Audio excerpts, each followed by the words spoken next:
Hello, wonderful people. Welcome to my channel. Today, I'm going to do part 164 to my random videos and random gameplay series. Excuse me. In the last video of the series, we got through part 3 of my Let's Play to, Pokemon Mystery Dungeon Spores the Sky. And as you can see down here before we begin, I want to show you this. Look how far we've come. Look at all these videos we've gotten now. Yeah, there's a lot of videos now. Look at that whole list. Now there's a total of 1, count on what we're going to watch now, 2, 3, 4, 5, 6, 7, 8, 9, 10. We're going to be watching a new video today. Some of the videos of Pokemon have not been the best. In fact, the last videos haven't been the best because there's been parts where I haven't been beaten either a boss or a dungeon. The boss haven't been in big trouble the last 3 times. I'm in the dungeon now. Like, I'm literally on the last chapter right now of the game. And, on the very last dungeon. But it took forever for me to beat the last 2 dungeons. I haven't still beat the last dungeon yet. I've yet to beat that one. And, the second to last dungeon is just even annoying. I would do the post game, like I said, the dungeons are so annoying, I'm not to go doing it. I think I'll do another special thing before I end the project to the game, though, and that's doing all the little special episodes that are along with the game. I'm gonna wait till after I finish the game first, though. So yeah, you will get little special episodes. Some of the videos will be a fail, though, which you'll see later on. Let's wait till we get back to that project, though. For now, guys, let's go and get back to Edgenuity, which is the next video. That's the only Edgenuity video I've made in a little bit, and I want to try with another one maybe later. I just wanted to remember which video, or which episode, which, lesson I stopped on, I can go back to it. So yeah. Anyway, guys, I'm not gonna waste much time, because it's been past 2 minutes, so yeah, I'm not gonna waste time. I'm going to get started. Hope you guys enjoy. Let's see what we learn about Edgenuity today. Here we go. Hello everyone, welcome back to my channel. Today, we're going to do our second part to Edgenuity. As we were in the last video, guys, we got to 4 units, which is pretty good, I ain't gonna lie. We got through the financial plan, financial goals, careers, salaries, and lifetime income, and then the sources of income. We were planning on getting to the next one, but that time people woke up and it was like too late for me to do anything then. So yeah, after the source of income, we got variable earnings.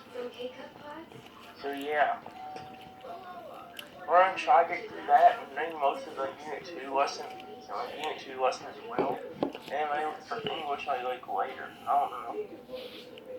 We'll see. I'll tell you guys, the last one we did was the source of income. Time for variable earnings. That's what we're going to learn about here. We're going to do the vocabulary section first. There we go. We got a bunch of vocabulary words here. The first one being this.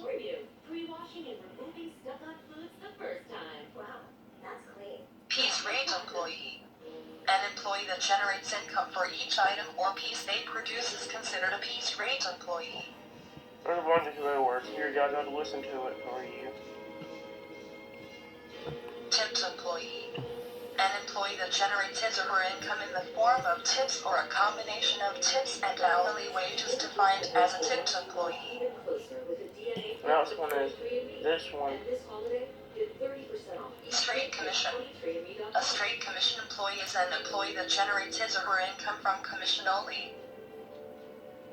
And then this one. Quota-based commission. A quota-based employee is an employee that generates his or her income from a commission that is a percent of their sales over a certain dollar amount. Quota is the next one.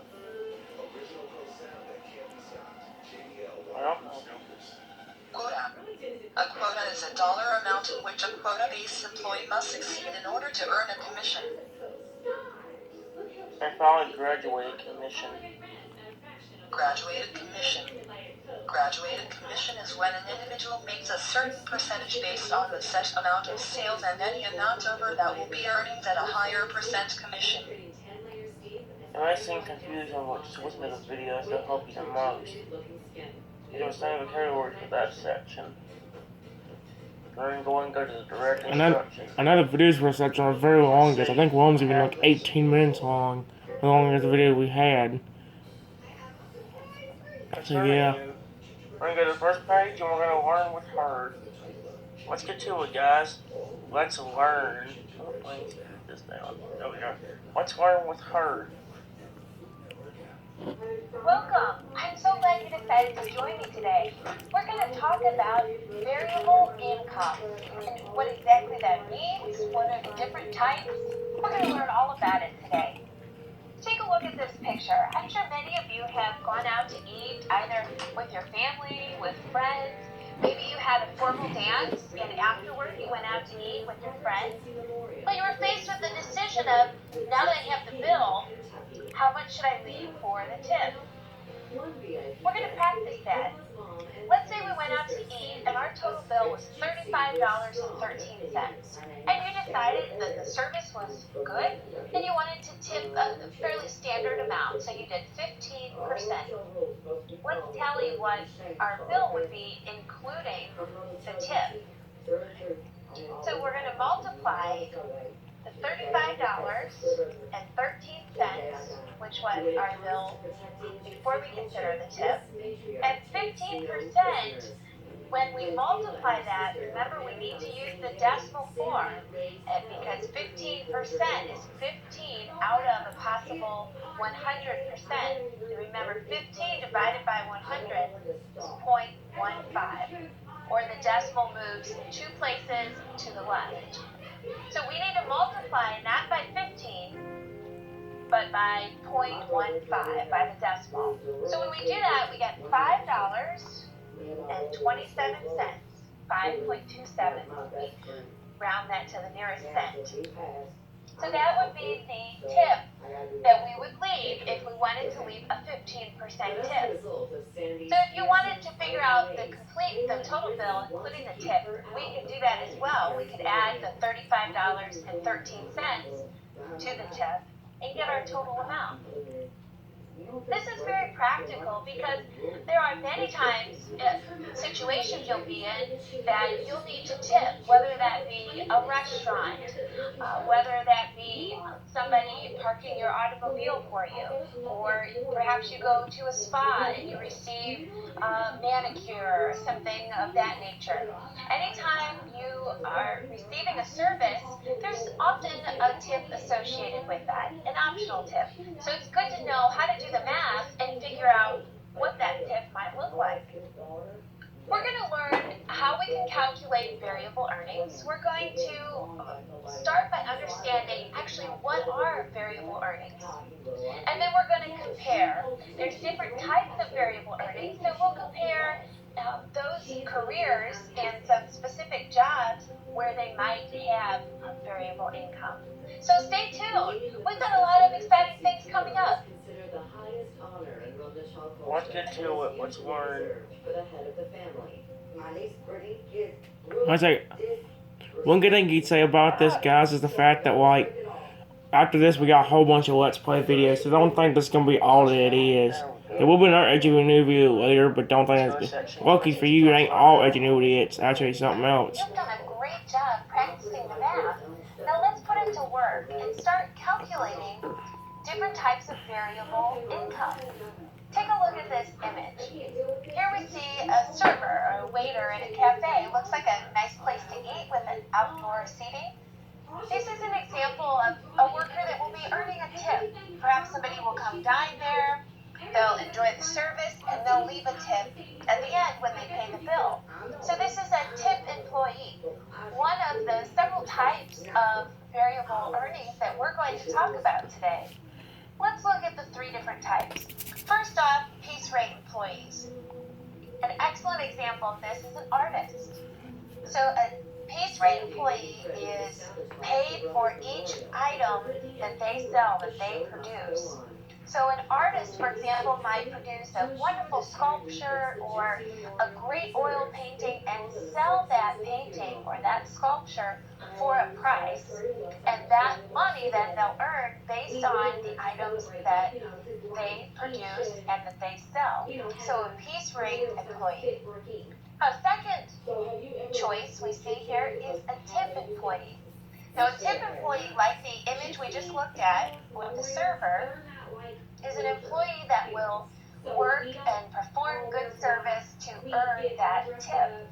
Sometimes those tip employees might also have a salary or an hourly rate in addition to those tips, and we'll explore that in the lesson right now. And then in our third category, we have commission employees. Probably the most common example people think about is a real estate agent. So as a real estate agent sells a home or a property, they will earn a certain percentage of that sale, or the amount of sales, will go to the real estate agent as commission. So they earn money based on how much they sell.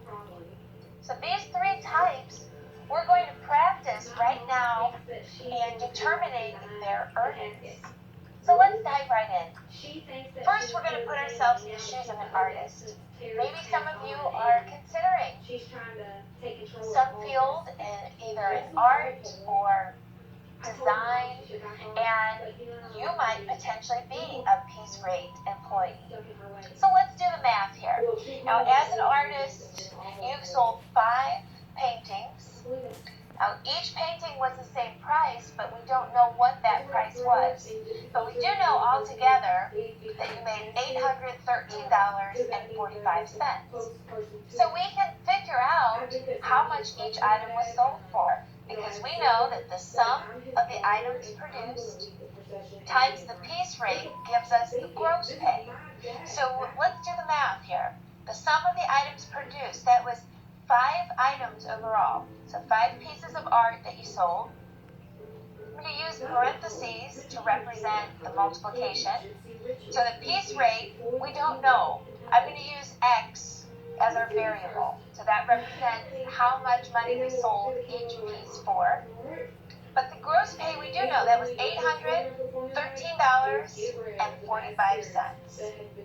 So we can reverse the multiplication here, 5 times X. So let's divide both sides by 5. And when we do that, we end up with a piece rate of $162.69. So each artwork or each painting was sold for $162.69. Now, as a piece rate employee, you've got a great skill in knowing how to calculate not only how many items, paintings, sculptures that you might need to sell, but also how much should you sell those items for to reach some of your financial goals. So great job so far. Let's keep going and try another one. Now, as a tip employee, so we're working at a diner here, as a server. So you are paid an hourly rate, $4.25 per hour. Now, some of you might be thinking, oh, that seems really low. You know, I already make more in my part-time job.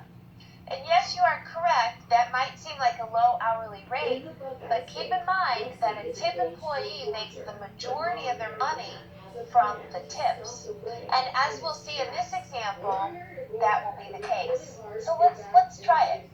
Now, we earned here $750 total for the week, and we worked 40 hours. Determine the amount you made for tips for that week. So to do that, we're going to use a formula here to help guide us through our numbers. So the hourly rate, that was $4.25. The hours worked, we put in a 40-hour work week, plus the tips. Now that's what we don't know. We don't know how much you earned in tips. I'm going to use P as our variable here. Now, the reason I didn't use T for tips, I was afraid that it might look too much like the plus sign that I had written. So I stayed away from the T and used P to represent the amount in tips. Now, the gross pay, that was $750. So following order of operations here, we want to preserve the order of operations. We're going to multiply first $4.25 times 40. So when we do that, we get $170 plus the tips would be equal to the gross pay. So we can find the amount of tips by subtracting the hourly rate times how many hours we worked. So that was $170. We can subtract that money earned from the hourly rate from the gross pay. And what's left is the amount of tips. So when we do the subtraction, we get $580. That's how much money that you would earn in tips. Now compare that to the money that you would have made from the hourly rate. That was $170. So we see a big difference there. You got much more money from the tips. So it's great to consider. Maybe some of you are already working at a job where you earn tips. So it's good to know how to work with the numbers. Let's try another example, this time dealing with commission. So now Chris, she sold a home here with $85,000. And normally she gets 8%. That's her commission rate. Now if we know altogether that the home was sold for $85,000, how can we calculate the commission that Chris will earn? That's an important thing. She'll want to know how much money is she going to earn in the deal. So here's a formula to help us. The dollar amount sold, so in this case that was $85,000, times the rate of commission. So Chris usually earns 8% commission, as she did in this case as well. So as a decimal, 8% is 0.08. Going to move that decimal 2 places to the left. Now the street commission then, when we multiply 85,000 times the 8% commission, would be $6,800. So by selling the home valued at $85,000, Chris is going to earn the commission valued at $6,800. So you can see how, a real estate agent might be motivated to go out and sell more property or sell more homes, because a commission employee, the more they sell, the more they're going to earn in commission. Here's another example now with graduated commission. So that means that the commission rate is going to change. There's going to be different graduations within the commission. I'm going to Nigeria for So this, David guys. here works in software sales. What a great field. I mean, technology is big now. Maybe some of you are considering a job in the technology industry. Perhaps you'll work like David in software sales. So if he sells at least 40,000, he earns 5% commission on that 40,000. Now, his company wanted to give him an incentive to sell even more. So all the sales that David has above 40,000, he's going to earn 8% commission. So it's a good deal. That's going to motivate David to sell even more. Now we know that David's total amount of income, so his gross pay, was $76,230.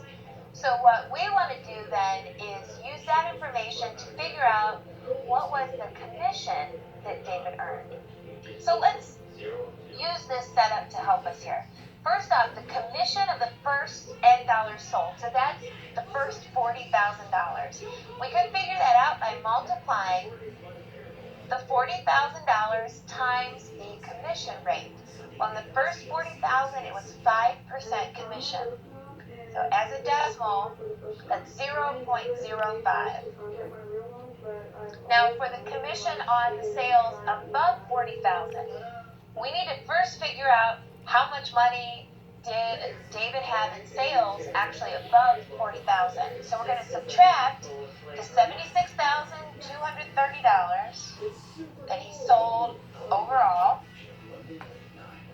And when we subtract that from the total sales, what's left is how much he sold above and beyond the 40,000.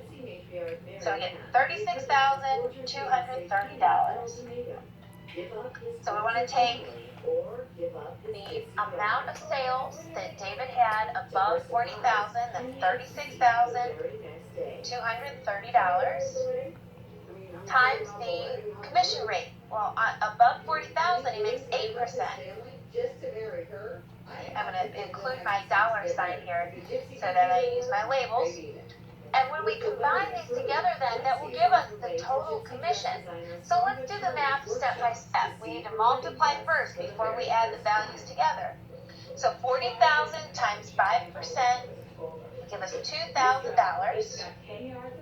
And then $36,230 times the 8% commission. That'll give us $2,898. I'm going to drink, guys. I'm going to drink now. So adding those two together then, we have a total commission of $4,898.40. So we've helped David now to actually calculate how much commission did he earn. So he had graduated commission. It changed from 5% to 8% based on how much he had in sales. Okay, guys, ready? Now take a look at our last example here. You guys are doing great. Hang in there. We've got one more great example. Commission plus salary. So now in this case, Joe is selling health insurance. So he's going to actually make a salary, but then on top of that, also get commission. So he actually earns the monthly salary of $2,300. But then on top of that, he's going to earn commission. But he has to sell at least $15,000 a month for that commission to kick in. So if he does sell at least $15,000, everything above that, he'll earn 7% commission. So we're going to help Joe here figure out how much gross pay he's actually going to get if his sales total $55,675. So let's piece it together for Joe. First off, the salary, that was $2,300, plus the difference of sale to quota. Now, that means the difference between how much Joe actually sold total minus the quota. The quota in this case is that $15,000 minimum that Joe needs to sell to engage the commission.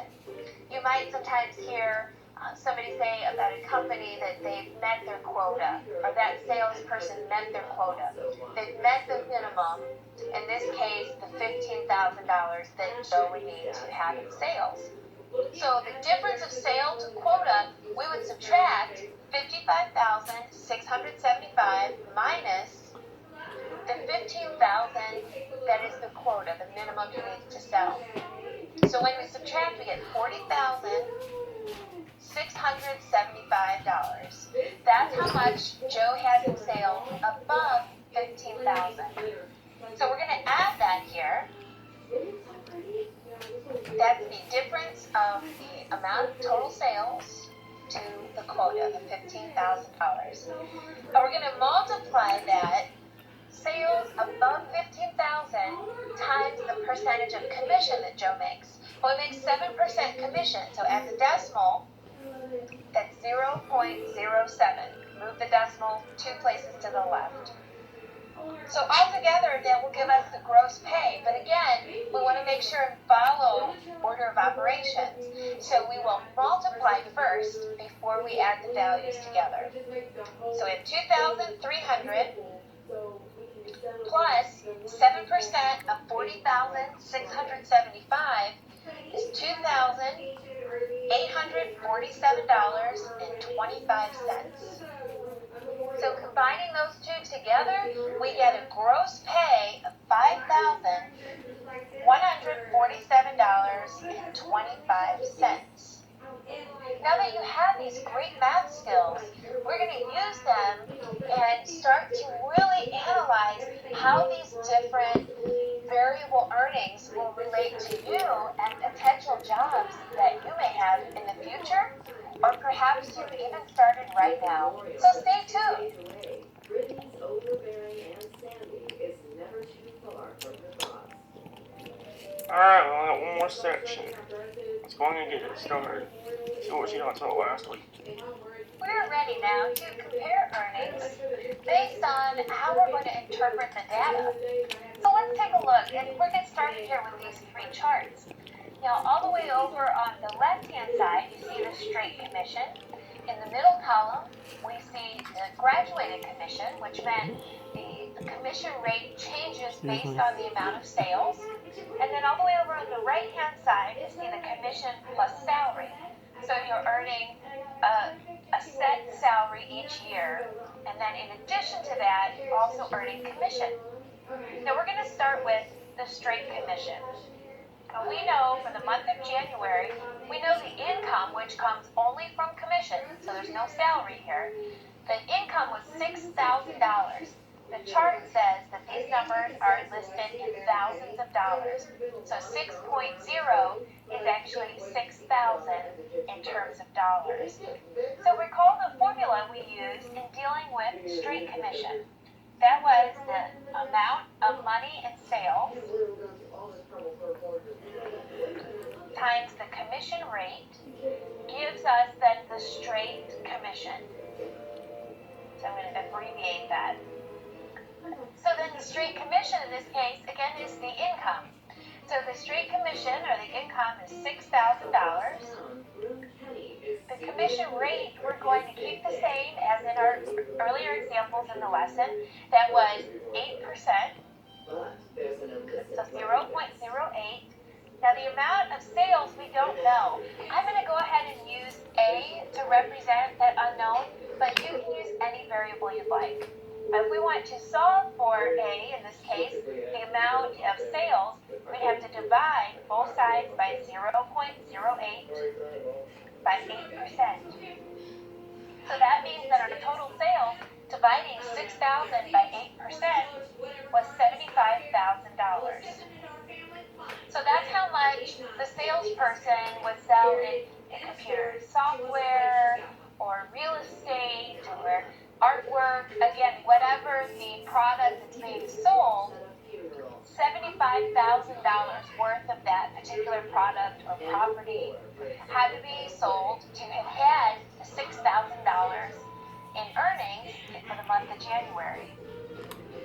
Now let's compare that to the process for graduated commission, because remember with graduated commission there was a difference in the percentages or commission rates. So I'm going to go ahead and clear this work. If you need to put the video on pause to catch up on your notes, feel free to do that. Now for graduated commission, we multiply the first N dollars. Well, in our example, we used $40,000. So we'll stick to that example here. So we multiply the first N dollars times the commission rate plus any money above or over the N dollars. Okay, and sales, again, times that commission rate, equals then the total earnings, so that's the total commission, and I'll abbreviate commission again. So let's fill in the information that we do know. Now for the month of January, we'll use again, there was $4,000 in earnings. That was the total commission. Now, how do we know if they actually made the $40,000 quota? Well, we know that they made that $40,000, and here's how we know. We know because of the math. If we calculated 5% of $40,000, and 5% was the commission rate for the first $40,000, well, $40,000 times 5% is going to give you $2,000. So that means that $2,000 is what they earned for the first $40,000. Well, this particular example in this month, $4,000 was earned. So we know that they definitely made it at least to $40,000. earning 5% commission. Now the question comes into play, how much do they earn above 40,000? That's what we don't know. So you can use any variable you want here. I'm going to go ahead and use A again, but you can insert whatever variable you want. And on the amount of sales above 40,000, 8% commission was earned. That's 0.08. So you can see when we fill in all the information we know, there's only one unknown. The unknown is how much do we have in sales above 40,000. So let's piece this all together and do the math to solve. We want to stick with order of operations, so we'll multiply 5% of 40,000, so that's $2,000,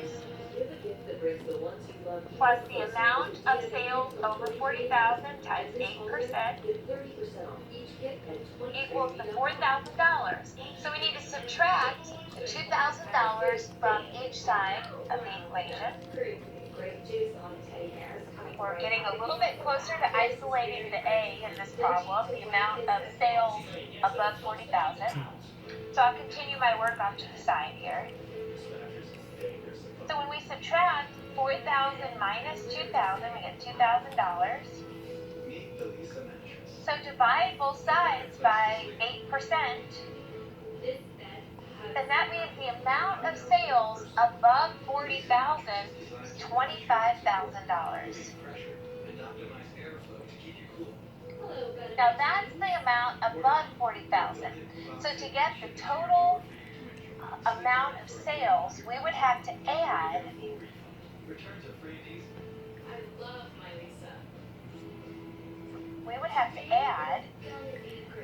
the original 40,000 plus the additional $25,000 in sales that we just calculated by working backwards. So altogether, that's $65,000.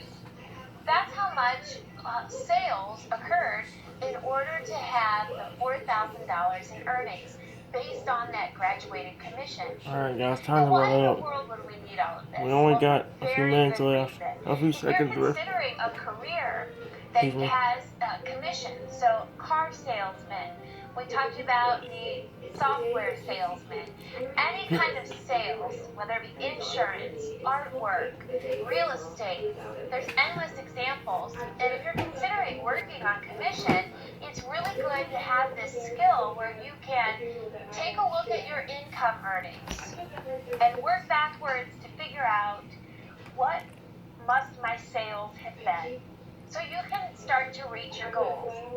Let's say for the straight commission, you had $6,000 in January, but then March, there was no income.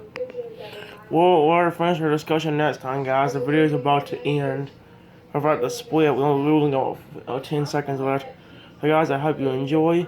I'll do the intro I did in the last video next time when we end it. So, bye-bye, everyone. Have a wonderful day.